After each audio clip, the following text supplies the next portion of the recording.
The blackout begins. It started just after sunset. One flicker, then another, and within seconds the entire city went dark.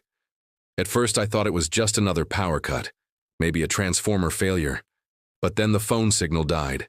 The internet stopped. The radio went silent. And that's when I knew this wasn't temporary. Most people froze, waiting for things to return to normal. But I'd seen this before. Not exactly this, but the pattern. Panic first, confusion next, then fear. If you want to survive the collapse of order, you must understand one rule. The mind breaks before the body does. Part 1. Mental preparation. When the power goes out, your biggest enemy isn't darkness, it's denial. People cling to the idea that help is coming. They wait. They waste time. They lose options. The first thing you must do is accept the situation. Tell yourself, the system has failed. I am on my own now. Once that thought settles in, you stop being a victim and start being a survivor.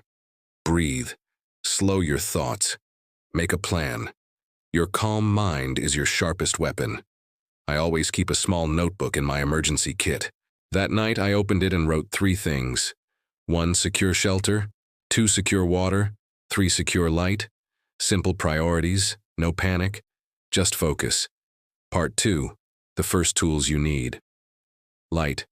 My first move was finding light. Not for comfort, but for orientation. I used a hand crank flashlight. It doesn't need batteries, just your energy. Turn the handle for 1 minute and you get 10 minutes of light. If you don't have one, use candles. But remember, never light them near windows. Light attracts attention. In a blackout, light means resources, and resources draw people. So I covered the windows with dark cloth. I only lit 1 candle at a time.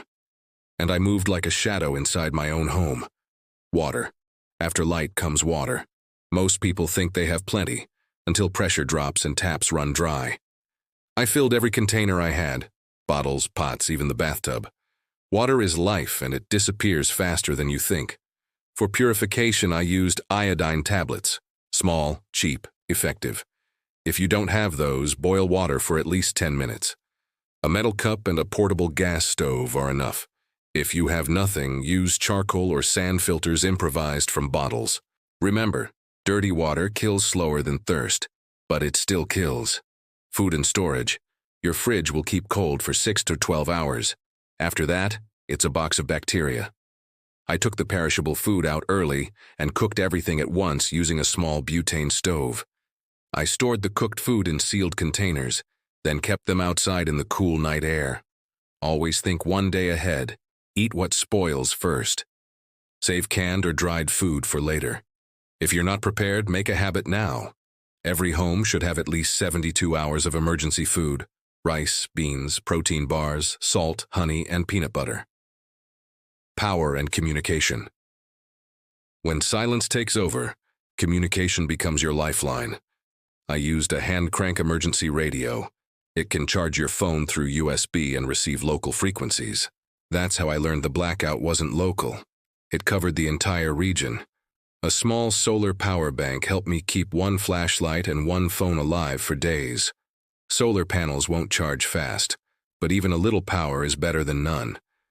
If you don't have solar, remember this: information is survival. A radio tells you more than a dark screen ever will. Part 3. The human factor. As hours turned to days, the hardest part wasn't hunger or darkness. It was trust. Neighbors changed. Some came to help. Others came to take.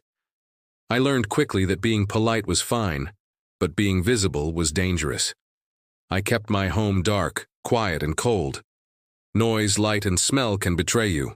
If you must cook, do it early morning or before dawn. If you must move, move quietly and stay alert. Fear is contagious, but calm is too. Part 4. The lesson. By the 3rd day, I wasn't scared anymore. The blackout had stripped away every illusion of safety, but it gave me something else: clarity. I realized how fragile modern life really is. Everything we rely on, power, water, systems, society, it's all one switch away from collapse. And when that switch flips, only one thing stands between chaos and survival: your preparation. You can't predict every disaster, but you can prepare for the silence after it hits. Outro, reflection. When the city went dark, millions waited for light to return. I didn't wait. I adapted. Survival isn't about fear. It's about acceptance, awareness, and adaptability. Because when civilization fades, your mindset becomes your last light. Mind of survivalist: prepare, adapt, endure.